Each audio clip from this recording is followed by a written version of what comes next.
Hello, and welcome to Weed and Grub.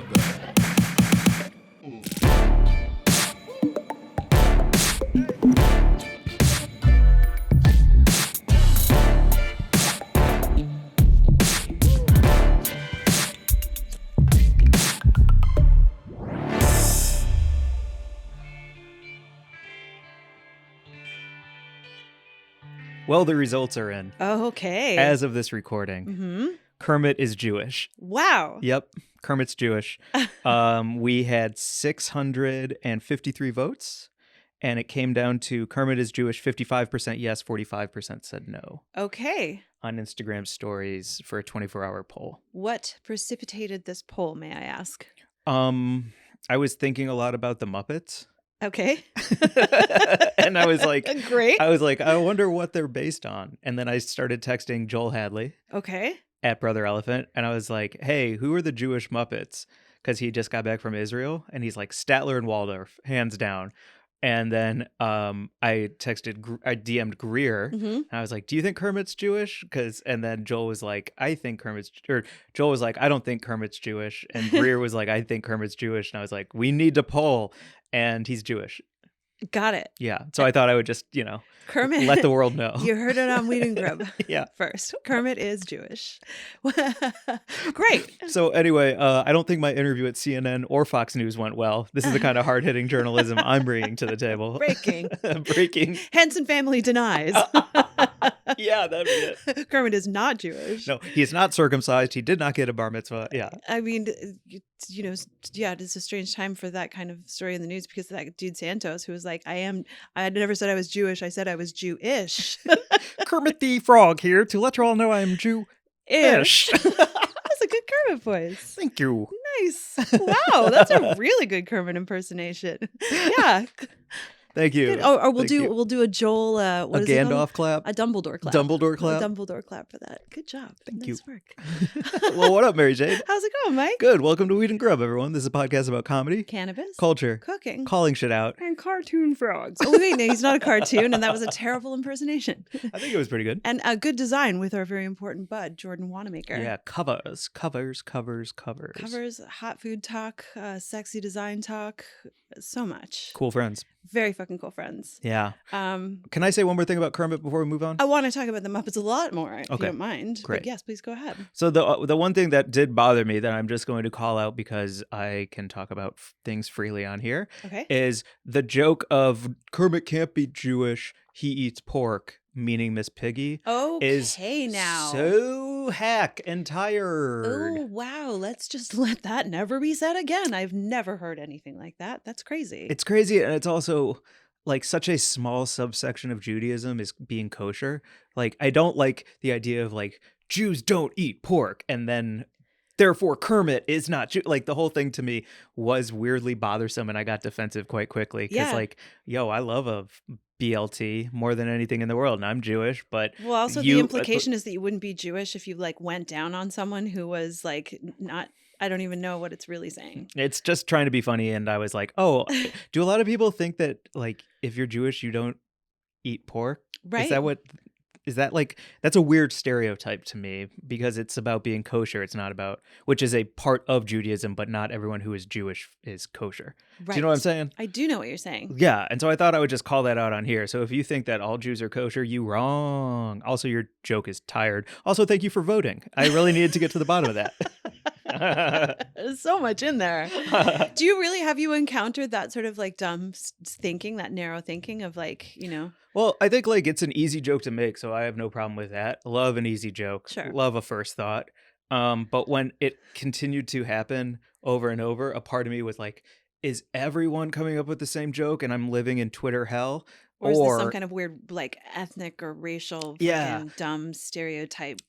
Gross. Well, yuck. like I remember going to the Moose Lodge with my dad growing up, which is a place he had to go there for work. Like he needed to create business. And like that networking. Is a place. Yeah. Is that like an Elks Lodge? Like yeah, where, like, exactly. Yeah. So I would have to go with him because we couldn't afford a sitter, and he would get me a Dr. Pepper and give me $5 to play Pac-Man while he hung out and watched sports and played pool and networked and stuff. And that part was fine. But doing that in Missouri, I don't care what lodge you're in, there's some racist motherfuckers in that lodge. There's no way around it. So I remember one time, it was one of the last times we ever went there. Michael Jackson came on and they started yelling slurs at the TV and asking everyone to change it because he was black, and we just never went there again. Wow. So like I think that kind of core memory is burned in my brain. So when I read things about Jews and pork, like a part of me flashes back to the Moose Lodge. Being little. Yeah, And being hearing, little. yeah, and understanding that prejudice for the first time. Yeah, I think so. So Wow. sorry I went from a Twitter from an Instagram poll that was quite fun to like, racist memories of my youth, but it is what it is. But that's, what gave birth to so much of the comedy that you do now is, like trying to find intricate and interesting ways to dance around it and make things funny so we can look at the hard shit. Yeah. That's what you do. Try. So Do. Not try. polls do. about whether or not Kermit being Jewish, bringing those weirdos out of the woodwork so we can talk about them on here and be like, that's an idiotic thing to do. It's Yeah. all important. Yeah. Part and parcel. Threading the threads. What do you think about Fozzie Bear? Waka waka waka. Jewish, right? Oh, absolutely. Okay. Yeah. Yeah, he's from the Catskills, basically. He It's is like a he runs Catskill. like a Catskill theater club. He's definitely. Also, I had a therapist who I used to refer to as a Muppets character, not about her being Jewish or not Jewish, but did you ever watch Fraggle Rock? Do you know about it was like a different Jim Henson creation? I've seen enough to follow where you're headed. Yeah, with the Fraggles and the Dozers and the whole thing. And there was this creature who lived in the backyard and she was very wise. She was the trash heap.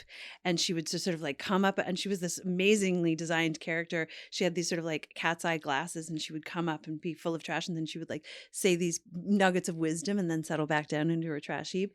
And I had this therapist who wore like 18 banana clips at one time. And she always had like 3 purses on. And she like would dispense bits of wisdom, but she also could never remember my name. She called me Mary Ann. Oh my and God. she would like answer the phone in the middle of our sessions and stuff. I had to stop seeing her because I was going crazy. But I was like, whenever I described her to friends, I was like, she's like the trash heap from Fraggle Rock. And they were like, oh my God, you pay her? I was like, she's kind of wise. It's also not great. Not great. Not great. Love Jim Henson. I grew up on the Muppets. I have the fondest memories of watching the Muppets with my dad when I was little and him just like chortling.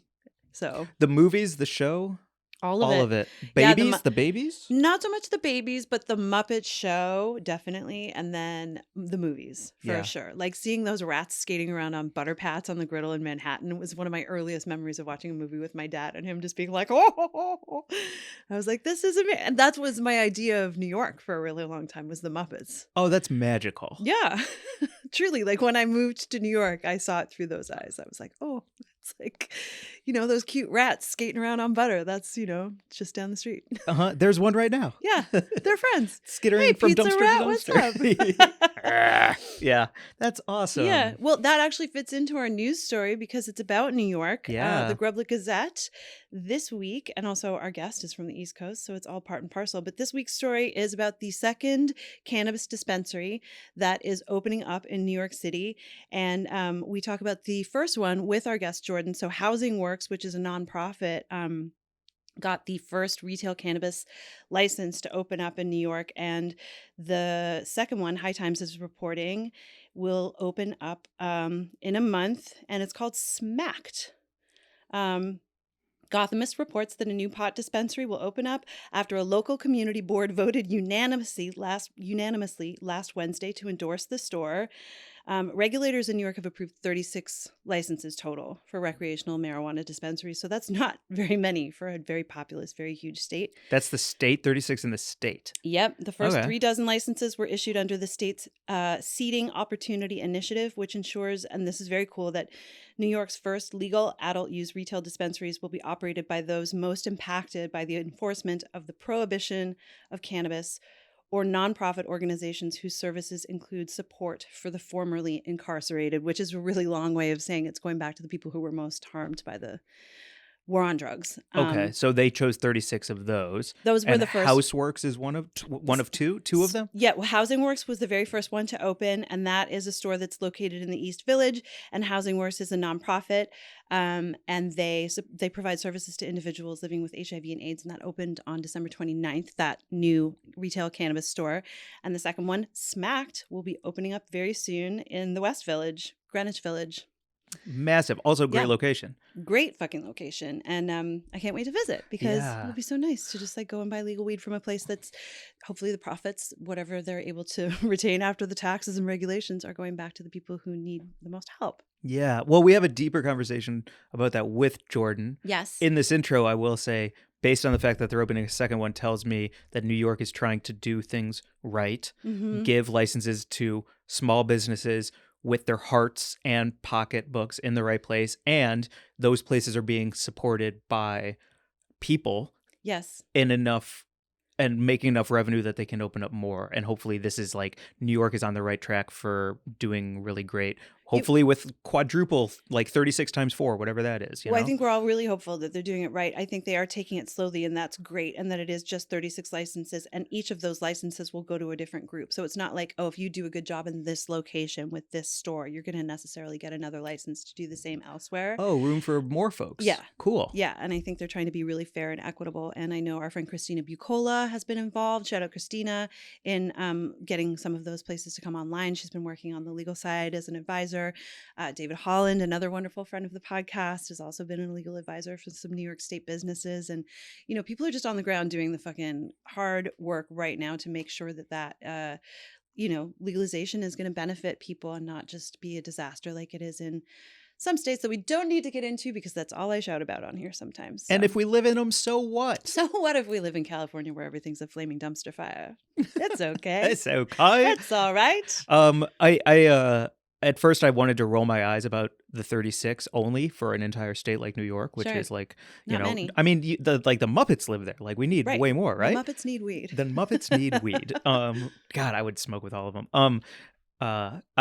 But long-term big picture, a 36 license sample size, if a bunch of those screw up, okay, then we can take another 36. I think like it is only 0.00001% of the whole, but if we're going to start small and grow and see who works out, who doesn't work out, 36 actually sounds reasonable for long-term I think it's success. what they felt that they could oversee. And, it's Yeah. just like with, all weed, go low and slow and see what happens. And then, learn more from that and, titrate your experience both at the dispensary level and just, ingesting.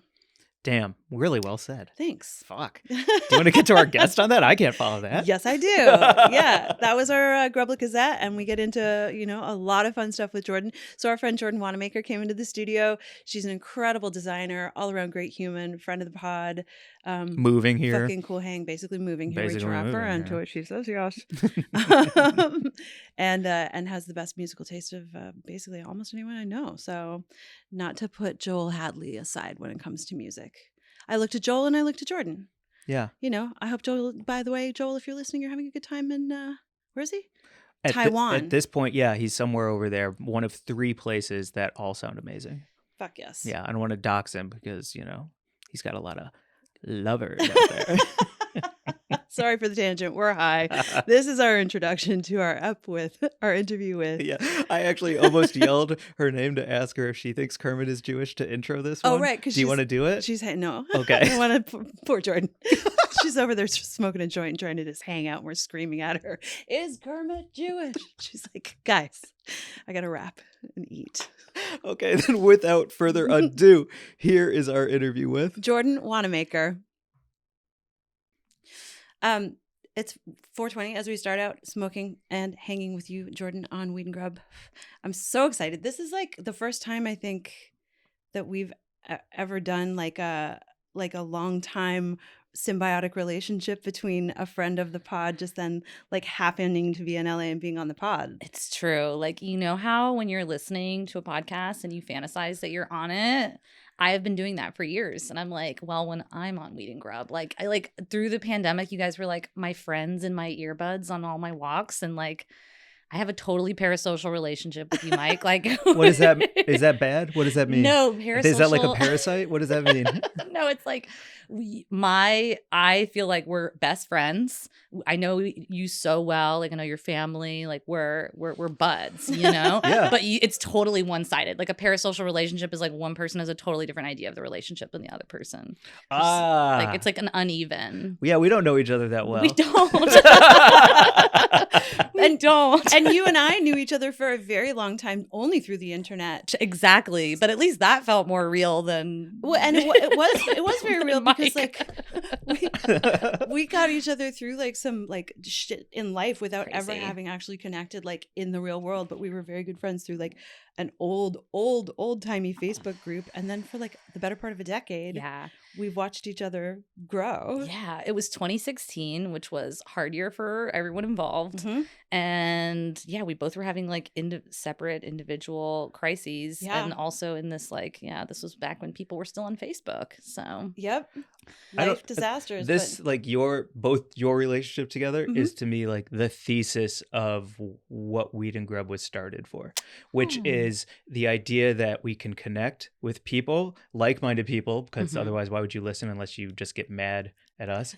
And then I remember like more and more texting happening between you two while I was around. I was like, who's that? Oh, it's Jordan. Oh, what's going on with Jordan? Don't worry about it. We're friends. sharing a It's recipe, just like- or talking about some funny meme, or sharing a song, or It's whatever it was. true. It's fucking True. awesome. Like that to me is that is how friendships are created today. It's so freaking, because I know so many people who are in like successful romantic relationships that were cultivated online, but I don't have any successful friendships that were cultivated online truly, except for you. And Yeah. I feel like so successful in it because you moved to LA for a month, and I'm like getting to hang out with you. But we really only met for the first time after several years of knowing each other in real life a year ago. And I to be think. clear, you moved here for a month for Mary Jane. That's right. Yes. No. And you're Things moved really quickly online. yeah. And we're now in a romantic relationship. Was that was last? That is insane. That is true. That Yeah. was last. It was May last or February. February. Oh, wait, I came again in May. That's right. But February was the first time you came to New York. I came to New York and I hit you up and I was like, I'm going to be there for a few days. Can we have lunch? And we like both got kind of like, I don't know. I felt like we both got dressed up a little We bit. did. It was like it was Yeah. a friend date. It was you a know, friend date. We met for lunch. I cried over my bowl of pasta. we did. I was- I think we both cried. Mhm. Yeah. What kind of that was- pasta? I can't believe that was last year. Wait, That you had feels like a I'm lifetime. sorry, but you had lunch pasta? Cacio e pepe bucatini. Yeah. That's a real bold friendship choice to have. Like that's a great pasta lunch. I went back to an office after that. Like, Wow. And we had some kind of delicious like prosecco. With it was a what is it? The artichoke liqueur. yes, chinar. Chinar, a Mhm. Chinar Yum, spritz. Yum. Had one of those, and it was also, to top it off, it was a restaurant where you can get a burrata on any pasta. Mm-hmm. You get It's an add-on for loose every. burrata. It's a cum Just- shot, yeah. basically. It's a money shot on your pasta. They're just like, here you go, add-on. Yeah, We got that. we had that and drinks and cried, and yeah, that was last year. But it truly feels like forever because it was during, especially during like lockdown, like the hardcore early parts were so like lonely and isolating, and I was cooking so much, and podcasts are like my cooking thing, you know. So it was like you guys were talking about food, and I would be like, you know, it just made me feel like I was like hanging out with my friends in my kitchen and not like by myself. And then it felt like I was like hanging out with Mary Jane, and it did help us get closer because I'd be like, oh my gosh, she just told this story about this one thing, and I totally have a comment about that or want to ask her about that, or I don't know. It just like, It was awesome. And Yeah. then I was following you and like your life and career and through social media and your recipes and recipe sharing. And Yeah. like, it really did like burgeon online and then become this real life thing. And it's so cool to like yeah. have that. Weed I and don't know. Grub was like the incubator for it. Nice. for friendship. Yeah. Weed and Grub is an incubator for friendship. It You heard it is. here, folks. Time code that. That's a real. Let's go. Episode title. Yes. Yeah. I love that. Well, we have so much to talk about because you have, this rich life as an artist and designer that I really want to get into. But first, I need to ask you, you're here in California, coming Mhm. from New Jersey, where you just like experienced the transition from the Yes. medical to the rec market as a stoner. Mhm. Or I don't know if you would call yourself a stoner. You can call me that. Yeah. But like as a cannabis consumer. Yeah. And now you're in California. Can you just like talk a little bit about, I don't know, what you're experiencing being in California, if you are enjoying it, if you miss New Jersey, what's your jam here? Well, you and I discussed recently, there was a very popular clickbaity New York Times article saying, is New York becoming LA? Mhm. And it's interesting because I do feel like that area was starting to, they legalized cannabis. They have dispensaries now. People are quitting drinking and going to sound baths. And, it is sort of like shifting there a little bit to be a little bit truly, more like LA. So I felt that pull there, and I don't know, it's sort of something I need to examine, that it made me like it there more. Mm-hmm. And I was like, oh, and then coming here, it was like times 10, and then, I've been doing all the LA things, hiking and sound baths and yoga classes and buying weed and, all these things. So it's kind of like interesting because it's like a more extreme version of what was sort of starting to make me like it there more. But I was hitting like a burnout point with the New York area. Do you have like a utopian version of what legalization looks like Over to there. you? Yeah, because I feel Well, like there or yeah. like the general big question. Which one are you asking? Let's be dreamers. let's really imagine what would be nice. I mean, I did think it was good being over there, that the legalization happening there has had time to watch what's happened over here and like learn from some of those mistakes. Yeah, So it big did make me mistakes. hopeful that we are heading to like maybe a good place where we can grow and learn, and then industries can evolve, because no thing is the same. I mean, I think a lot of industries have had to like change directions or hopefully evolve for the better, not for the worse. I like to be an optimist, but like one thing that I'm seeing happen in New York as the first retail stores are coming online is like Housing Works and social equity. What's Housing Works? Housing Works is a thrift store. yeah, like a Oh. and they were the first legal weed store to open. Yeah. In New York is like Yeah. this place that I used to go to when I just had a few bucks and needed like a piece of furniture or something. It's like But they donate to like, it is sort of like a Goodwill situation where Mhm. like it goes to housing, like it's like a nonprofit. I think that's right. I don't know. Cool. yeah. Don't fact check me, but And they've like put Dashita Nobody Dawson, fact Dashita Dawson, who's a cannabis activist, longtime cannabis activist, in charge of like overseeing the New York retail market. And I don't know, I just feel like they're really paying attention to Mhm. so much stuff that is necessary, the social justice component and the criminal justice reform, all that kind of stuff. Yeah, exactly. Yeah. Yeah. So I think, I hope, we'll see. It's like very early to see how the movement is going to happen over there, but it's also interesting having a dispensary experience there in a Mhm. place that is so diverse. I mean, like, that's the best part about New York and New Jersey. So it's sort of like walking into a dispensary there, you're like, wow, like there's a rabbi and like a 23-year-old NYU student Mhm. and a 70-year-old retired guy and a middle-aged mom, like all in line together, Cool. and like from every different country, so it's sort of like, I don't know, hopefully the diversity of the clientele there will push the market there and the policy and stuff to be in like a good, equitable place. And they are doing expungements, which I think that's also the way. Like, it's really hard to walk by a MedMen and be like, oh great, there's an Apple store for weed, but People are in jail. people are in jail. Like, Yeah. I know that's like a point everybody says, but Well, it's a point no one's gotten right either. exactly. Which is why I feel like it keeps getting brought up, is because like people are still fucking around with it for Right. some And reason. people are making grand pronouncements, like Biden coming out and being like, I'm doing a federal pardon for weed. And then it affects basically nobody and does almost nothing and moves the needle very little, apart from being sort of like a grandstanding sort of, Exactly. a gesture. Yeah. Yeah. So we'll see. Like, I Cool. would like to see the East Coast maybe try to be like, we're going to do this different. We're going to learn. But I also, the pessimist in me sometimes is like, oh, they're going to fuck it all up. They're going to fuck it and- up. Well, how is the weed? It's good. I was telling Mary Jane, there's not as much diversity because the licenses, like the whole rule in New Jersey is it has to be like grown and cultivated there, like because they want to keep it all in the state and all of the, which again, great. I That's think every state though. I think that's There's no state. that's a good across way to state do lines. Yeah. it. Even though some of them are like national corporations, like there's an Ascent, and I know that's like a thing in Chicago. They're multi-state organizations. They operate independently in each state. Oh, Yeah, yeah. interesting. Okay, yeah, because so I kind of like it kind of gives me that vibe where I'm like, I kind of feel like I'm at a Dunkin' Donuts. Like, there's one thing. Is it the best thing? No, but it is a consistent thing that's always here. It's like a Dunkin' Donuts. Yeah. Like, it's Mhm. not amazing, but when I left, there was like more brands coming online and like having a little bit more of a selection. But it was like you could only start growing it like a couple of years ago whenever they first passed it. So it's just like taking some time to like catch up and have people come online, and there's still new licenses all the time. So I'm loving following it and also rooting for the like legacy market brands I knew that are getting licenses where I'm like, yeah, guys, like you got this. Heck That's yeah. awesome. Like just it's like validating to be like, okay, good. These people who have been in this business and risked their lives in this business and are like actually going to profit from it. So So as a book designer, you went to the South Carolina College of Arts and Design. Is that what it's called?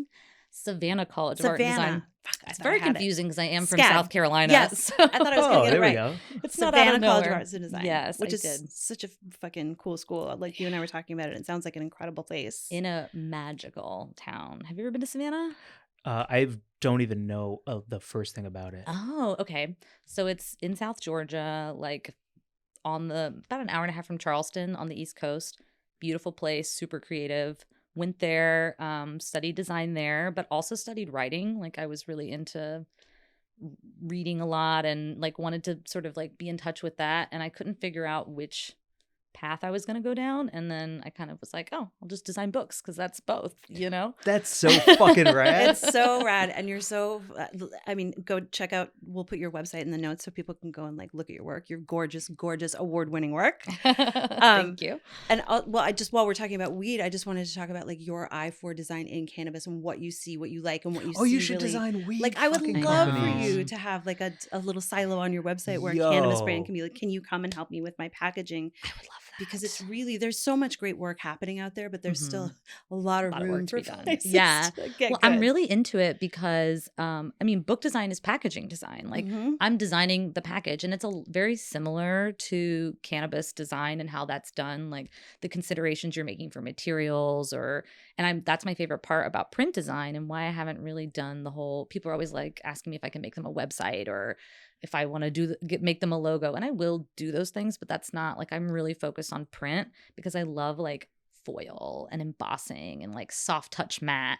And when I get a nice cannabis product in my hand that has like those little touches, I'm Yeah. like, yes, this is it, you know? Yeah. So I would love that. And there's, like I said, there's a lot of similarities in the considerations you make. Like, okay, this has to be open this way. We need to have like, you know, enough give that this is readable and you know, The What does it say? kerning. The Yeah. kerning. Yeah. What does it say about the thing good inside? graphic design buzzword. Nice. Knuckle crack. Yeah, what does I mean, this is just a high thought, but like it's about saying what the thing inside is, like what your Mhm. experience of the thing inside is going to be. And I think that so much weed branding, it's so frustrating because it says nothing. Mhm. It's either just like brightly colored and sort of meant to catch your eye because it's, you know, neon pink or something, or it looks like a teenager threw up on it. Yeah. And it's, you know, and like I love psychedelic, swirly, cool, you know, shout outs to the 70s and 80s artwork. And I definitely, you know, like acknowledge that as an important part of weed culture and art and design. But, you know, when you pick up some, like I remember did you ever see the Lord Jones edibles? Oh, yes. Yes. That Those was- were, people gave me those for Christmas a lot one Yeah. year. There was like a. People still talk about them. They made a national splash because they were so like incredibly high end, heavy, Mhm. you know, materials, and like it felt like something that you would buy at Barney's. I think they sold at Sephora. They Like, did. It was you know, yeah, I really like those.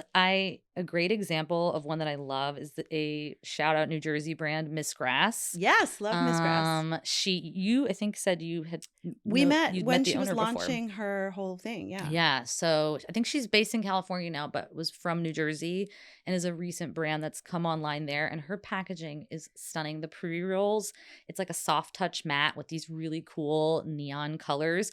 And it's like a nod to psychedelia and an appreciation for that, but in like a contemporary way, which I love. I think that's like the sweet spot for cannabis design. Yeah. Oh, honoring the past and being specific, but like say, can you clean it up for me? Yeah. I think the sweet spot for cannabis design is where it honors the past of psychedelia and those elements. And the Miss Grass packaging has a very 1970s typeface. It's got Mhm. like a kind of groovy, thick, thin contrast. And it's using these really beautiful neon colors, but it's very contemporary in its materials and its approach. And it's, you know, paired with more modern elements.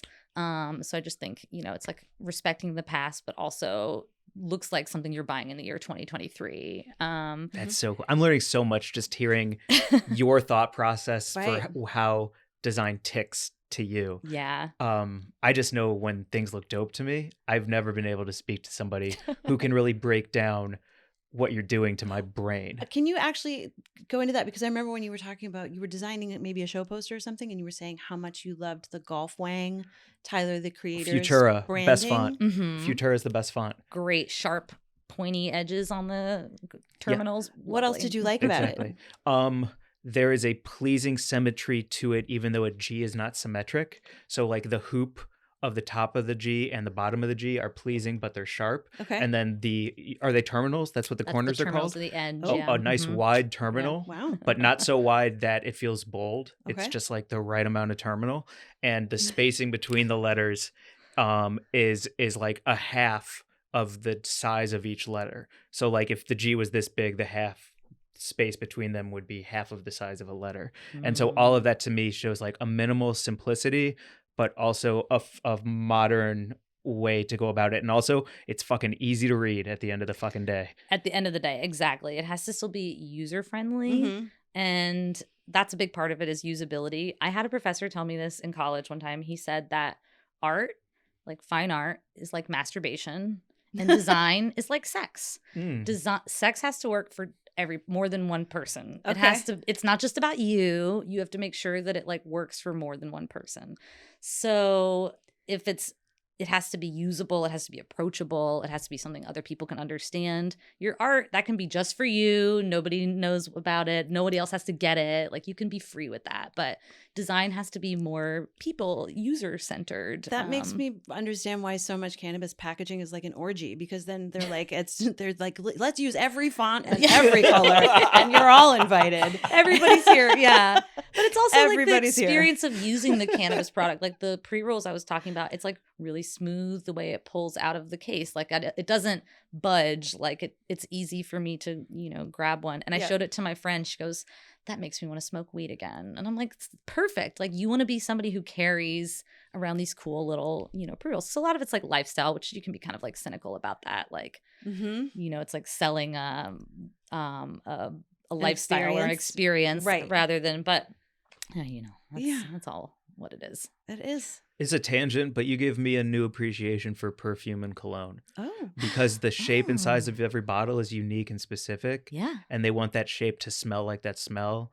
And it's like, do you use calligraphy? Do you use gold? Do you use silver? Like, is it a polo guy? Like, I've never thought of what you do on a book cover or like anything that is consumerism.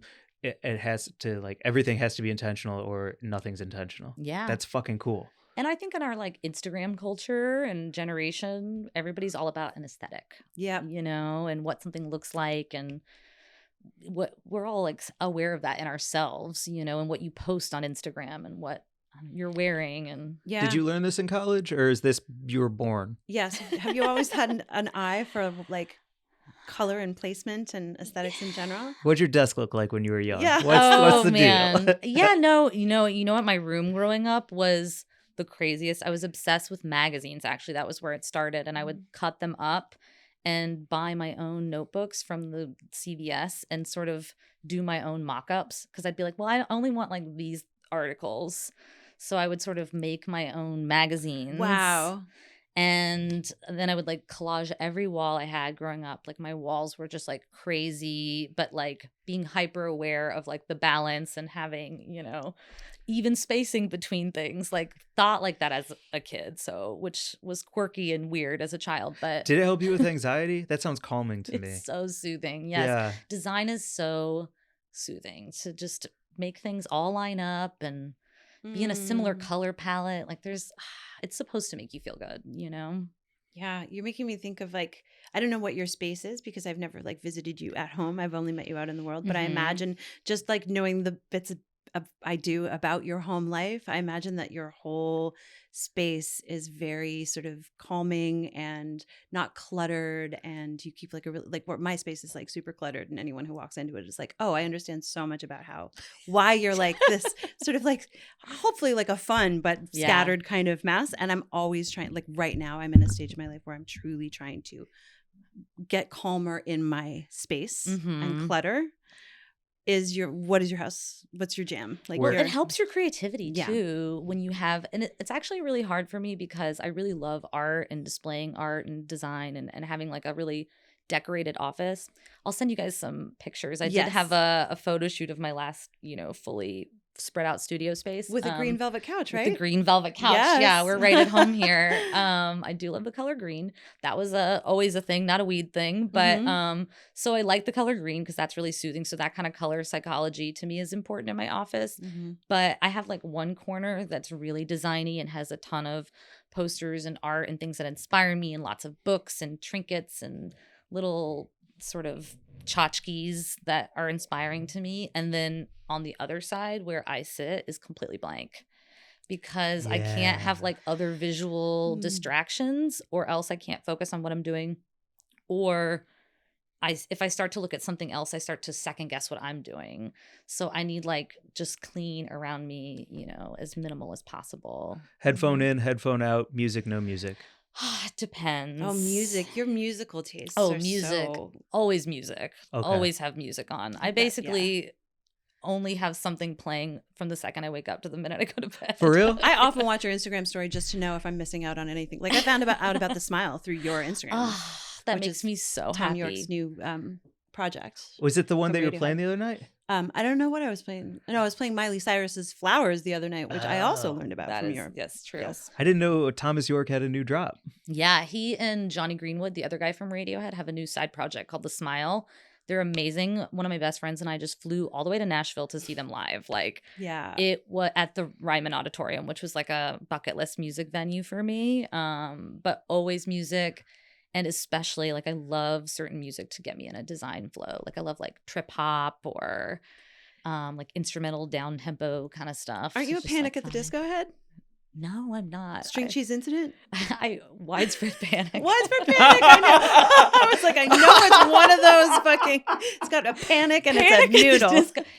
You were really there though in the middle. That's the Venn diagram.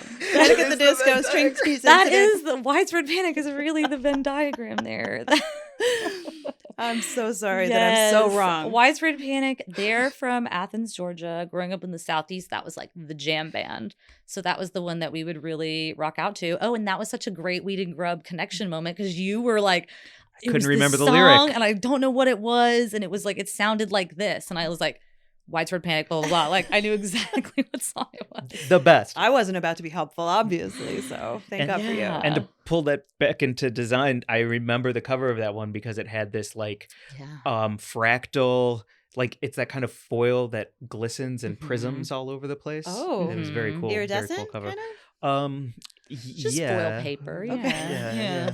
Yeah. But your stoner brain was like, it crackles and glistens like a rainbow, man. Yeah, I'm just gonna look at this for 2 hours. Wow. Yeah, totally. Yeah, see, that's Magic Eye posters, a yes or a no? I kind of approach my domestic design the same way I think that cannabis products should be. Like, I like a little mix of both. Like, I like Okay. a little bit, but not too far. I don't want to feel like I'm, in a dorm room. Got you. To put it nicely, you Yeah. know. Right. If that's your thing, I don't want to yuck your yum, Right. Your but- bong Whose collection. thing is that? Yeah. I don't know. Who's like listening to this and is like, excuse me, I off. love my college dorm Rude. room. I mean, we have some friends who listen to this who are in There's college. 3 of them hanging in my family's home. Yeah, there's the There's 3. One is a Tyrannosaurus. It's a Magic stupid. Eye poster. Yeah. Fuck yes. All right. No. No. They were talking about them No in that book taste. that I'm reading about Venice tomorrow after tomorrow or something. The one I was telling you about. There's a whole element, and they tied it into the book cover design. So Of the Magic Eye. Yeah. I've always loved them because they make me feel special. So Yeah. I feel like I'm, doing a magic thing when I see the thing. And then other people like, I don't know, what are you looking at me like that for? I'm trying. I want to make a joke, but it makes fun of you, and so I'm trying to decide if it's worth making. I can take fun your of you or shots. not. Go ahead. I was picturing you staring at the magic eye with your eyes crossed, going like, "Urgh," and then like being like, "I can see it." Yeah, and I can. Fuck yeah, that's awesome. I challenge you to a Magic Eye throwdown anytime. I'll see that shit so fast, and I'll be like, and then I'll say what it is, and I'll be faster than you every time. Yeah, it'll ruin it because I do a struggle with them. That's Yeah, so there you fun. go. Yeah, true that. I do struggle with them. Oh man. Can I ask you like it's intricate questions, but I don't really have a clear question, but Okay. hopefully you can get there. Yeah. So on New Year's Eve, we went to this thing called Dance Yourself Clean, took Molly and LSD, and listening to the DJ set, it started at 10, went till 2. And from 10 to 11:45, it was building, it was growing, people were showing up, more people were hitting the dance floor. By midnight with the countdown, they had led up to it with this huge moment where my brain was just fucking pink electricity. And then for the next hour, we just danced our fucking faces off. And then the last hour, it all tailed down. And I was like, fuck, if I was this band Dance Yourself Clean, my whole pitch deck would just be a brain scan of everyone in the audience on fucking drugs. And this is what we're going to do to each and every one of those people so that they have the most ultimate time possible. Because at the end of the day, music is science and math. So my question is like, I see, that's why I said, man, I'm high. We're getting there. Yeah. So my thing is like with design. We can go to like, an ad if we need to. No, damn it. Now I'm getting the shots and I can't handle them. Mary Jane is stronger than me. So like with design, are you thinking about like that brain scan, like what you want to do to me? And is it math plus creativity? Like, how are you tricking me? Wow. Well, it depends on what I'm designing, but usually with book designs, I'm trying to trick you into thinking that this book either is going to make you feel a certain way or reminds you of another book that you liked.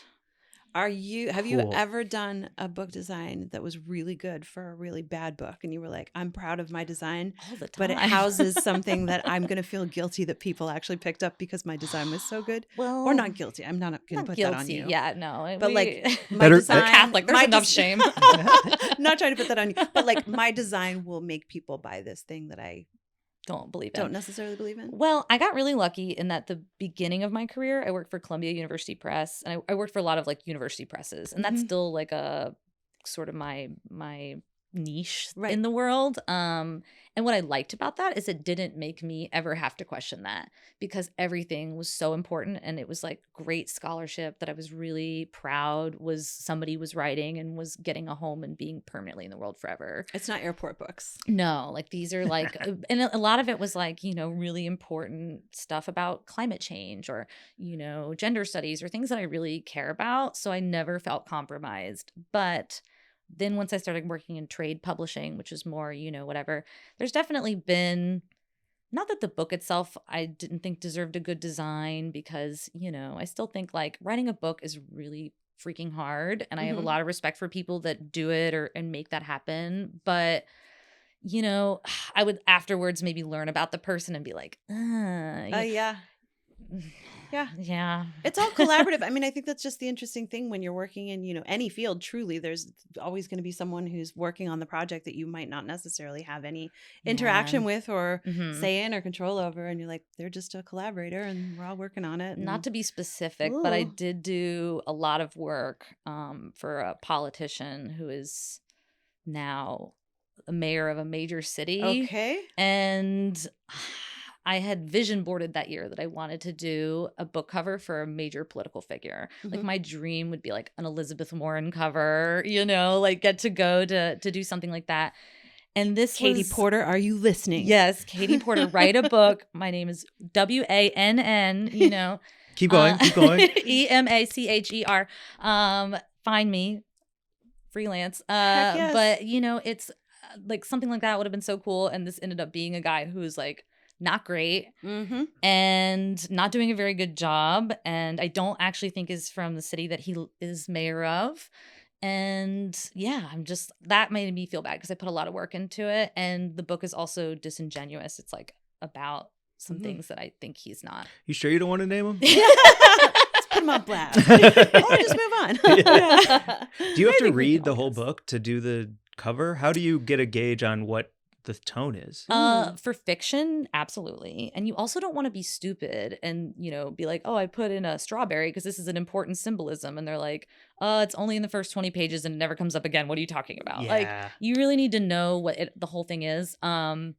Nonfiction, no. I just kind of like research the topic, or it's more like educating yourself on what the book is about rather than reading the book. Especially sometimes nonfiction is targeted to a specific person. So it's like, I'm not a social worker, so reading the social work book is not going to do anything for me, but I can make this approachable and something that looks nice and that you don't feel embarrassed to buy or read because you have to, you Nice. know? No red on the cover of that book. You know what I've heard 3 times in the last week from different people is they were like, why do Asian books all have red on them? Why are all the Asian books red? Like, it's so racist. And I'm like, you're right. And I have a friend who told me that he organized his books, the spines by color, to see if there was like, you know, commonalities between certain colors in the genres. Uh-huh. And I was like, well, sorry to break it to you, but sometimes I just put a random color. It doesn't mean anything. And he Right. was like, yeah, but all the like Asian books that I have or books by Asian authors are red. I'm like, oh, just because it like might be China or Japan? Like, Or Right. do you think that might be tied to the sort of like luck and good fortune aspect of the color red? Like the but it's also like a lot of them have, you know, the same calligraphy font or whatever. And it's Sure. like modernism has been in Asia too. You Right. know, we can have that on there. But it just found it was interesting that people with weren't book designers, you know, were just readers Mhm. noticed like, why are you always, it's kind of weird. Huh. It's I don't do that. very but interesting. Yeah. Huh. That makes me think of every movie where like the Asian character has a streak of color in their hair and a short haircut. Mm-hmm. And it's like, I guess that's Yeah. right. And they're a hacker. And they're a hacker. And they barely get it done in time. Right. Always. Always. Let's stop Yeah. that. Get it done faster. Less stress. Yeah. I have so many more questions, but I'm hogging at Mary Jane. You're not hogging at all. I was gonna hop around over to food, but what are you thinking Ooh. on? Oh, What are you can we do noodling a couple on? more book design questions? Absolutely. Okay. What's I your do wanna favorite talk about font? My favorite serif font is Garamond because it is also the most environmentally friendly font because it uses system font because it uses the least amount of ink Mm-hmm. because it's got like a lot of thick thin. So because ink is, you know, not that great for the environment sometimes. And printing is not that great for the environment. So Right. we want to like use.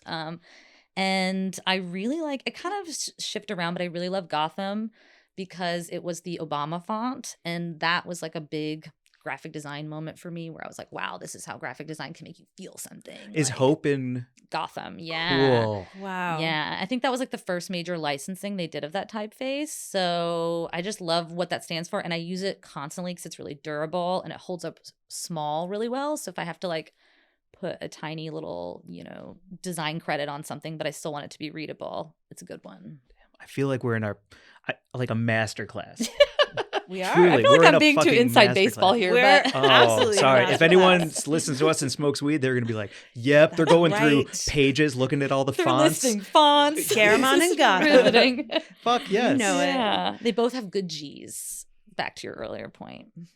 Do you have a favorite cover that you've designed that you want to shout out? I think my favorite was this book cover that was my first big award too, so it has that kind of, you know, to preface it, but I designed a cover. It was a social work book about interracial couples, which was really hard to touch because you don't want to put something that's stereotypical or too, you know, like hokey on the cover, and you can really step in some landmines in terms of problematic imagery with those kinds of topics. So you have to be so sensitive. And so often it's to not put people because you're just like, I don't want to touch that. So, and the book was about different kinds of interracial couples, like not just Black and white couples. So, but I was trying to think of a way to do it. And I went through, I think like 76 comps or something insane. It was like a crazy, I had a pile of all of the different designs I had done on the table. And the last one I came up with, which was kind of like, whatever, like I'm just throwing something out there, was a black and white cookie. Because I remembered I was like up late one night thinking about it, watching Seinfeld, and they have a whole episode about the black and white cookie. They do. It's a great episode. Famous New York cookie. Yeah. And I was like, and I showed it to my art director, like kind of laughing. And she was like, you know what? Let's see. Like, let's just see what happens. And it got approved and it made it through and it won the AIGA 50 Books 50 Covers Award. It was like one of the 50 best book covers That's that right. year. And it was just like so many people would talk to me about it. Now it's become such a good like conversation piece. They're like, is that because of Seinfeld? I'm like, yeah. That's so fucking awesome. Yeah. Awesome. That's a good Yeah, transition very into cool. food. Yeah. Yeah, let's- good at black I mean, and white cookies. That Come is- on, it's we are in truly- the I was flow. scrolling back through our DMs and our texts in advance of today, and I was just sort of like enjoying our like online conversation in Uh-huh. all of its forms. And I fully believe that about 60% of our chatter is about food, Yeah. recipes, what we just ate. I just ate this thing and thought about you, and I just thought that you needed to know that I just ate this thing and thought of you. It's really fun. Yeah, well, you're somebody who appreciates good food, and I love to talk about food. Like, I just really, it's such a, comfort for me and something I enjoy so much. And you're such a cook. yeah, I love to cook. You I really do am. like spend time in your kitchen. Yeah, I have my grandma's from Oklahoma, and growing up in the Southeast, and like cooking was such a thing. There was like lots of like family recipes, and my grandma and my mom are both like excellent cooks. So I was taught to cook properly by them. My grandma used to work at a kitchen store that had cooking lessons in the basement. And so she would be like, I would get extra money to like sit in the class and help her, pass things out or whatever, but would like watch these cooking classes. So, it's just I took always been a cooking thing. classes as a little kid with my mom. Really? Yeah, she took me Oh. the grocery store that we had. It's called Deerberg's, I think it was the one. And at that time, they had a classroom attached to the grocery store so that they could get families to come in and like learn how to cook together using the produce and everything that was about to go bad in the store, and then you would come in and learn recipes through that. That's so fucking So cool. wholesome. I love Very that. sweet, both of you. It's lovely. Yeah. I know. Yeah.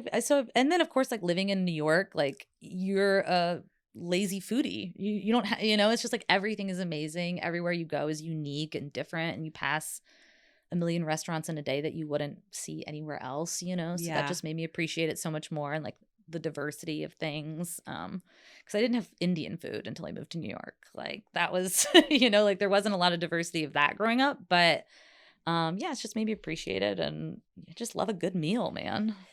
How are you experiencing, because you're living in Venice right now, right? Uh-huh. So are you just sort of like smoking and snacking and walking around? Guys. Or what are you doing? Last night was Creamed corner. Creamed corner. alert. Last night was a moment. Okay, let's hear it. I had my first Teddy's Red Tacos. Okay. I had not had a birria taco before. Yo. Wow. It was like I'm sorry, maybe this is reductive, but like a Mexican French dip to me. Like that's what it felt like. I don't think that's reductive at all. I think Yeah. anyone who doesn't know Teddy's or a French birria dip. taco- yeah, like, Like, it's so, yes. It's a beef sandwich with like a broth, It was so incredible, because I feel like Mexican food is good in New York, but I feel like that's something that I'm really digging into in LA, because Best in the country. yeah, and the cheap, like just like street vendor places, it's like way better than any taco you're gonna get in New York. Mhm. But the Teddy's Red Tacos, I got the deluxe platter, and it was, I'm gonna mess this up, but there was a quesadilla, which was more like just kind of a crispy taco. There was a regular taco. There was okay, there's two kinds that I didn't know the names of. One where it's a tostada, Mm-hmm. and then a mita. I don't know. I don't know. I can't. I'm totally butchering that, but it was like a sandwich, and all of it was just different deliveries of beef, cheese, onion, cilantro, Oof. like just different shapes and sizes with a big broth. Oof. And it was like $15. Vampico? No, Vampiro? No, it started with an M. Nope. Yeah. Definitely was an M. I had never heard. It's a play on a torta.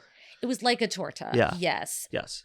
I don't remember them specifically because I ate it so fast. It was so good. Like I had like a nice chill beach day, Oh, you so know. nice.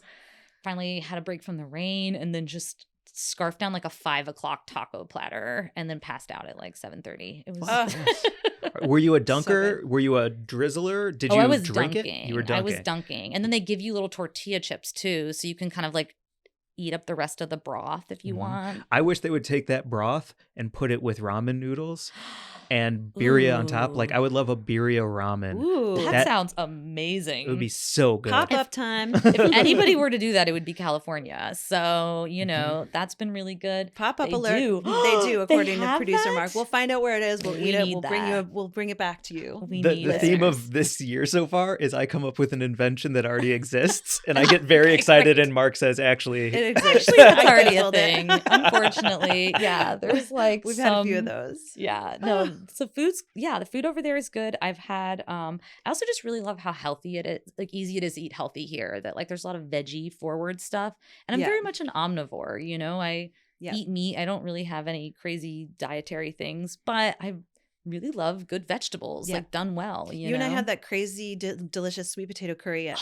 night market. We have to talk about that meal. That was so good. Masaman curry, delicious party wings. Yeah, if Mhm. you haven't been to night market and you live in LA, they have now 3 locations, and it's like and we so had delicious. what was the lettuce wrap salad, the Larb. larb that was Mhm. really good, Super limey. Oh my god. and a shrimp fried rice. Yes, so And absolutely delicious. some sort of Spanish red wine. I had a that chilled was Cabernet chilled. Franc. Yeah, It was delightful. God damn you two. It I'm was really like, good. you're like best friends from both coasts coming together, and I'm like witnessing a romantic comedy here. I mean, of like it really the two is. It's people like, on what each are we side gonna who come eat? together. Yeah, it's like so great. I know. What'd you have for lunch? I don't know. What are you gonna have for dinner? And yeah, I love how like. And Mary Jane also had killer snack game. We went on an amazing hike in Malibu. She took me on my first California hike, and Archie got to hang out with him for the first time. And I'd forgotten the weed, and Jordan was like, "I've got it." And I was Yeah. like, "Well, that's why this is perfect." Yeah, but she had amazing snacks, like very California, like a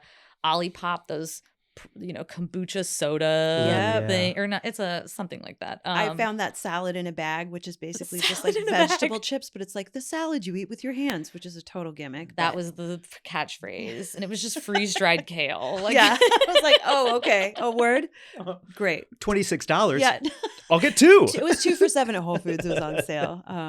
Yeah, that was fun Yeah, though. it And we was. did the, and I'm not sure still. I want to look into exactly what Blue Magic is, but have you had Blue Magic? Is that the Air One smoothie? Well, I got the Mhm. Urban Remedy version at Whole Foods, which was like a cashew milk sort of smoothie situation, and it's blue. yeah, And it's a spirulina extract that then allows them to charge yeah. $1 million. How is for it? Fucking amazing. Amazing. Fuck It was yes. like a healthy milkshake. It was so good. It was great. Yeah. And we got all the way to the top. I was huffing and puffing because, man, I have not been hiking, and that was a pretty good one. It kicked my ass. Oh, my legs were sore for days after that. Archie was delighted and also exhausted, and we got to the top and had a 360-degree view of Malibu, and smoked a little, and yeah, had some snacks. It was great. So really nice. Yeah, it's lovely, the food Yep. situation here. Hiking, being outside here with friends, I really I don't know that I've ever lived anywhere else where I've done that much of like hiking with that. Like that's the meetup, right? It's like the walk or the hike or the outdoor hang. Yeah, It's and really nice. New York's very like happy hour, happy hour, happy hour. It's just like a lot of drinking and like. Look, I love a glass of Sancerre like the next gal, but drinking is not something I can do every day. Like it's not. Not socially, not everything. No, like Yeah. it's too much. It makes me feel like crap after too long. Like I need to break it up. And so I would catch myself like not seeing people because I'm like, well, I just don't want to drink, but you wouldn't have anything else to do. So it is really refreshing that there's so many like other ways to hang out with people here that aren't that. Mhm. And obviously having a large recreational cannabis Yeah, what do you think market. about that as a packaging design situation? Something that shows like go outside with friends and exercise while high Yeah, truly. instead they of need a to, dark like, bar yeah. being sad. Yeah. I mean, I think that one of the not an ad, but Phases by Golden State did such a great job with branding and packaging because it's a package of pre-rolls that are 5 different types of weed that are sort of designed for an active day from like morning to night on the go. And the sort of like the designing of it is like it's a cool looking tin that you want to put in your bag. And then there's sort of like a different strain for each experience of like, get up and go, mellow out for lunch, afternoon meditation, evening unwind, that kind of I thing. love that. And I wish there were more of that kind of thing. And I would like to see you design it. Oh, well, I know. It is something that's also becoming way more of a thing now, too, that there's whole companies and departments dedicated to Mm-hmm. that as a packaging and branding and marketing and stuff like that. So if anybody's listening Yeah. who wants to give me a cannabis packaging design project, I would absolutely love that. Putting that out there in the world, too, because Putting it in the air. it's nice to mix it up sometimes too. And sometimes I'm also weary of trying the trap of combining all my interests with my income, Yeah. which I'm trying. So part of me is just like, maybe do you want to do that? But, it's been hard with books a little bit too. Sometimes like when I've been in bad places with my career where I've been, in a slump or not liking my job or having a bad client or something like that, I would have a hard time reading or looking at books, like I couldn't go into a bookstore and browse because it would be too triggering for me to use a, bad Sure. word for it. But I would just be like, oh, I can't, like, it just makes me think about it too much. So And it's also when you start to think about these things, like after we've had this conversation today, you'll start to notice things more and you start to pay attention to things more. And sometimes that can hurt your enjoyment of things because you're not just able to take it in as it is. You're like, oh, how'd they get to afford that? Oh, that person got to design that cover. Damn, I wish I could have done that. And like comparison anxiety and all those things that come up with it when I'm like, I just want to enjoy this freaking bookstore. Like, yep. I just want to watch some comedy. Or I yeah, just wanna- right. Yeah. Like, yeah. So, What'd you, motherfucker? Yeah, the closer you get to it and the more you know about it. Like, Wait, do you have to be really rivals? careful to- Do you have nemesis? Oh, yeah. Are there nemesis? In the world? design nemesis. Yeah. That's a good question. I definitely have had work nemesis. Publishing sometimes is hard because there's a big generational divide in the technology. So I would sometimes make enemies at work as the tech savvy one because I would be like, oh God, this lady can't figure out how to use Word or whatever. Yeah. So Are those also your bosses at times? Yeah, when someone's making like 3 times what you make to ask you to make a PDF. Like, Yeah. I've been lucky that I've Infuriating. had really good bosses who have been smart, but and been really like taught me a lot. So I can't complain, but I've seen those types where you're like, oh, this person doesn't know how to do this. Design nemesis, not really, not in the book design community. I feel like it's really supportive and everybody's really nice. It's like so small you can't have a nemesis. The only kind of nemesis I have is like my own problem where I just have so much jealousy for a person where I'm like, God damn it, he's so talented. Like, fuck that guy for being so fucking smart, Like I Yeah. almost have like just, I don't know, like when someone makes something that's so creative and so amazing and you're just like, why doesn't my brain work that way? Totally. Yeah. Yeah. There's so much street art and so many sneakers to me. Yeah. And I'm just like, oh, Fuck you that sat there guy. with all those materials and figured that out. Yeah, go fuck yourself. Like, Fuck you. Yeah. Right. I mean, I'm going to buy it, but like, Yeah. yeah. Yeah. At any level, you feel like you could do it, and then you try a little bit, and you're like, I cannot. Yeah. Yeah. But Truly. no, I mean, you know, Yeah. I have been really lucky. Like I've heard of people in advertising, like some more sort of like competitive, tough markets where it's been hard. But for the most part, it's such a small community. And they're like my people, like that's my favorite part about book design is that book people are my people. So you're working with really smart, cool, creative people. It's pretty easy to get along with them. So Love that. yeah. Yeah. I book can't see people are the nice people. Clock. It's about time to wrap up. It is? Yeah. Mhm. You have a lasty? Yeah. Any more Okay. food questions? Yeah. Yeah, actually, Yeah, it was. let's Well, I had one book, Wrap one up with food. Okay. Okay, wrap up with food, then one more book. Yeah. Wait, what? I had 2 questions, one in design and one in food, We can Okay. do both. Yes. and if we can do both. Great. Yeah. Okay. In the book world and in the design world, like, because like I like John Grisham a lot. Mhm. I like Janet Ivanovich. That's my brother's favorite author, the one who's like 1 for murder, 2 for sin, or whatever her books are. Yeah. And then like there's a style and a branding to those books. It's a fucking car in the rain with a shadowy figure under a tree. And that is a John Grisham book to me. When you're creating these designs, are you trying to create them for a legacy and then you get to like ride with that person, as they create more books? Are there those sweet spots where it's like, I'm Beyonce's ghostwriter for the rest of my life or whatever That's it the is? dream, honestly, if you Yeah. can get those. I mean, a lot of those people, this is sort of the behind the scenes, is that some of those people like James Patterson have their own internal departments where like all those people do is just work on those books. Like that's their thing, but yeah, that's the dream because then especially because they'll keep coming back to you. So you get paid for each book. So you have like an automatic contract. So this author's success is your success. But the dream is if you get that film adaptation and they use your art. So that's always the hope because that's like way more money than you make in publishing. And you see your art on billboards and stuff. So like when a film adaptation, they use the book art, that's like the real deal. Yes. Damn, that's awesome. Yeah. I also imagine that a lot of those people also write books with the goal of that adaptation because it's like, I'm reading one up right now that has to do with Hurricane Katrina that came out the year after Hurricane Katrina. I was like, oh yeah, this is definitely someone who wants to sell the rights to this book to Oh, make a yeah, Hurricane absolutely. Katrina movie. Totally. Where the Crawdads Sing was made to be, we've talked about this recently, Yeah. how that was like just, obviously written to become a screenplay. And Yeah. then, Yeah, I know some people who are screenwriters who write novels because that's an easier way sometimes to get your pilot picked up than it is to, Mhm.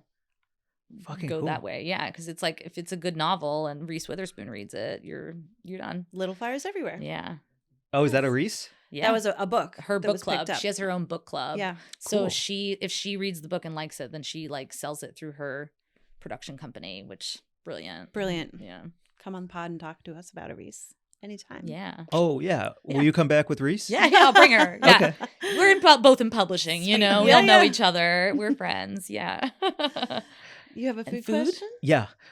You say that you would listen to us and do a bunch of cooking Uh-huh. and things. Like, what are you cooking? What's your favorite thing to cook? Where do you get your hands dirty?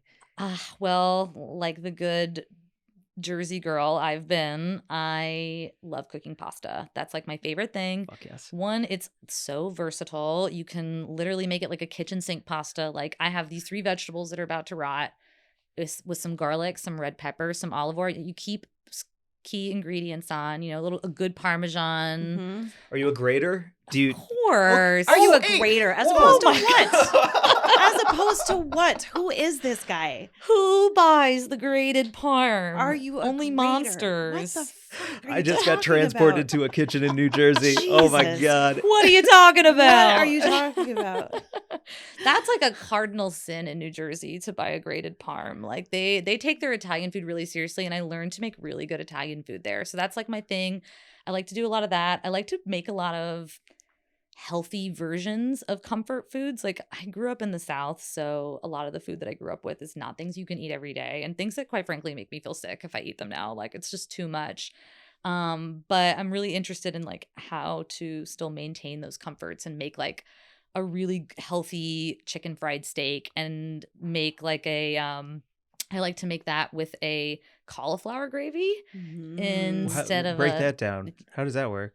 so you just cook cauliflower instead of flour with like a tiny bit of bacon grease and like a lot of black pepper, white pepper, and you just kind of like cook that down and use an immersion blender, and it becomes like a gravy, and you're getting Yum. a secret vegetable in there, and you know it's just like feels a little lighter. And instead of using flour, I'll use like almond flour or something, and like cook it with avocado oil, you know, just to like try to clean it up, but still get like my yummy chicken fried steak and gravy. That's an awesome recipe. Yeah, I and would like to try okra this. fries on the side. I like to make air fryer okra fries. I have an air fryer and I'm on a kick right now, and I've never Love had an air okra. fryer. That would be all nice and You've never had crisped up. okra? I've never had okra. What? Oh That's my impossible. gosh. Yeah. Wow. Okra, I mean, it says as a child, if you asked me my favorite vegetable, I would say fried okra. I did not know that was not really, didn't really count, but that was like, I could have eaten that with every meal. It's one of my favorite Southern comfort foods. So I'll like make that. So that was usually, I do a little baking here and there, but it's got to be foolproof. Like Yep. that's not as much what I'm invested in. And I'm really into researching, and I'm really into the like gadgetness of cooking. Not necessarily like air fryers and stuff, which I do like, but like what's the best pan, or like getting like a good knife and like those kinds of things too. So My enjoy that family got Mary Jane and I both the same gift for Christmas, like sent some gifts, and we both got a double spatula, and it's attached here with a spatula here and spatula here, so that you can pick things up. It's a and turn tongs, them. really, like a a spatula. wide tongs. tong. It's a wide, it's a wide flat tong. Yeah, Yeah, exactly. it's great. but it gives you like a little extra. Mhm. Yeah, because it's a full, that spatch action. It's real nice. That's such a good Christmas gift. It was a great Christmas gift. I used Stocking it last night stuffer. to make a shrimp stew. It was wonderful. Ooh. Yeah, lemony shrimp stew. Lemony shrimp stew. Mhm. What was the base? Was it? It would have been leek, but fuck Whole Foods because they don't carry anything I need anymore. So I had to do it with an onion, and then we threw in some garlic and shallot and cannellini beans, good olive oil, and then the rub on the shrimp was like paprika, lemon zest, salt, pep, and then you sautéed the shrimp in butter, pulled them out, put everything else in, melted it down with some chicken broth, and served it with some Parmesan toasts and a bunch of lemon juice and parsley. I love a Parmesan toast. Mhm. That sounds delicious. It was delicious. And then I ate a Kiva Lost Farms edible and had very strange dreams all night. Oh, I like those. They have like a special collaboration with a sneaker brand. Yeah, or Huff. something. Yes. What is it? The gassy one. I don't know what they came out with for Jupiter? for that collaboration. No, what's the Jupiter's really the gassy planet? Yeah. No, what's the really gassy, like gasoline-y Sour strain? diesel? Sour diesel. It's a sour diesel Kiva Lost Farm gummy or Nice. little chew. It was really good. Try it. Yeah, it's like a grape flavor. I enjoyed that. All right. That was good. Well, it's time to wrap, but No, I want a 3-hour Joe Rogan-esque. You're not lock the gates. we have places to go, snacks to eat, things to do. We got more red tacos to eat. Yes. So can you tell everyone where to find you, please? I am on Instagram at Wannemacher,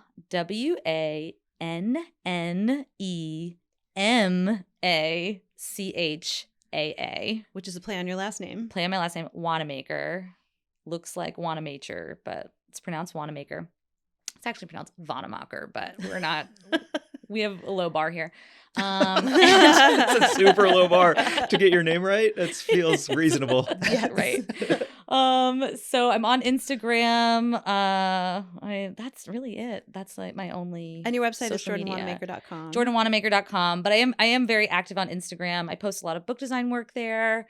I also Great just finished doing music racks always. I do a lot. I post a lot about music. I go to a lot of concerts, but I also just finished going through my whole record collection in alphabetical order, and that's in my highlights. Awesome. You have crates of vinyl. I do. I have That's a so lot cool. of records. My TikTok is a burner, so can't follow me there. Awesome. And you're going to move here? We're testing it out. Yeah. This is we're doing the dance. We're in beta right now. Listen, yeah. Jordan and I are going to have dinner with Natalie tomorrow night, and that's part of the siren call. Everyone in LA Best of luck to you. Yeah, the everyone siren here, song. you all act like you're in the Chamber of Commerce. It's like a cult. Everyone's like, "Are you ready? Are you coming?" Like every time I go to lunch or dinner with someone, they're like, "Here's a deck." Like, Yeah. That's cool. I mean, truly, Yeah. I'm just excited for us to hang out with Natalie because Very but excited. like that experience of like hanging out with someone who can show you the best of LA. Like I'm not that person because I'm still learning about it. yeah. Natalie was the person for me who did the Chamber of Commerce thing where she was like, look at all of this. Isn't it nice? This could be you. Come over here. And now I'm, It's a cult. I'm happy to join. Like, Yeah. I'm yeah. feeling- So you're going to move here. yeah. Yes. we'll see. We got her. Yeah, it's it. It's announced on Timestamped. Weed and Grub exclusive.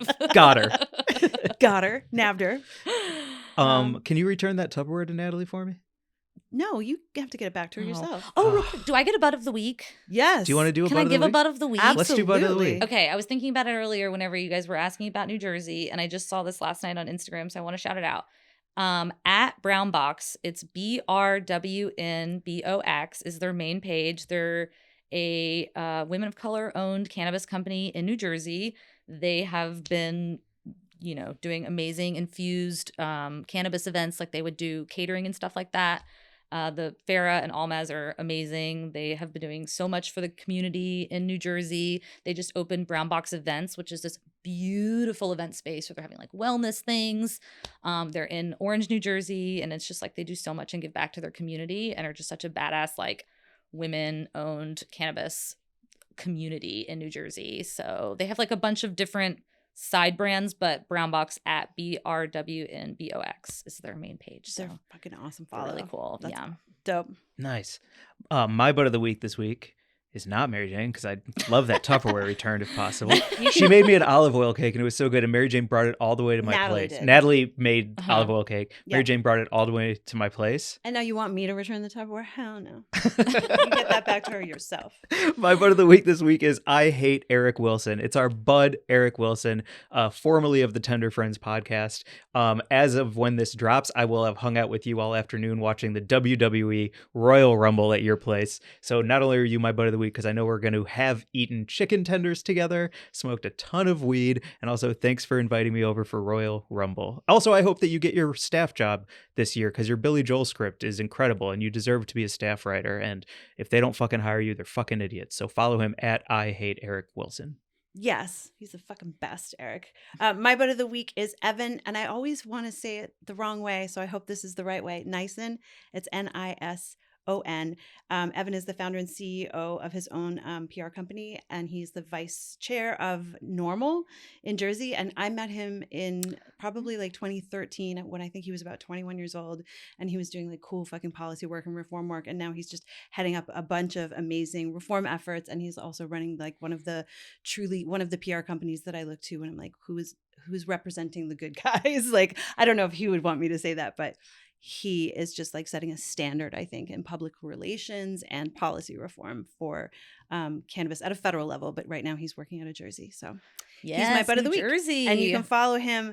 I'll give his, not his personal, because maybe you can't follow that, but his PR company is NISONCOPR, Nice and Co PR. And if I said the name wrong, then, fuck me, because I hate when I do that. So It's pronounced Wannemacher. I do. Wannemacher. I do want to say I was watching a show that the other night we were watching a cooking show, and there was a dish called jaggery crusted, and the next words, and I didn't know what jaggery was, and so as my brain was reading it, I was like, "What is a jaggery crusted bison?" And Mike was like, "Bison."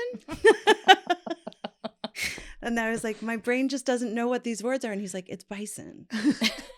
It's not bison. Bison. So I'm sorry if I'm saying Pointing things at the wrong. menu. Yes, could I have? I'd like the bison medallions. Gosh, these people from Montreal are so pretentious. Oh my god, she's such a. I think that's it. Is that it for us? 100%. Thank you for hanging. Thank you. Thank you for having me. What a weed and drug. Weed and dream? Weed and drugs. Weed and drugs.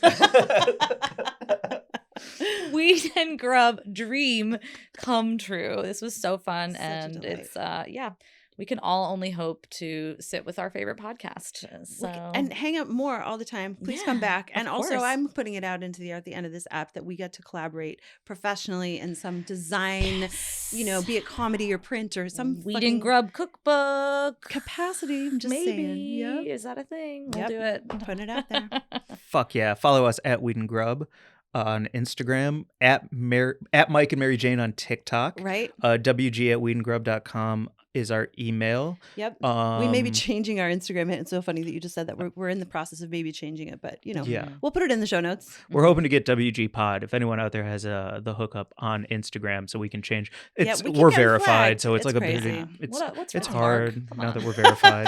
We're verified. We're blowing up. Yep. So it's they're trying to keep us on wrap. What else? Anything? Oh yeah, I think leave a that's it. bunch of reviews. Hire Jordan for all of your needs, and If she'll have you. if She yeah, might if you be can too fucking busy. afford her, She might tell you to go fuck Go yourself. fuck off. Great. Bye everyone. Bye.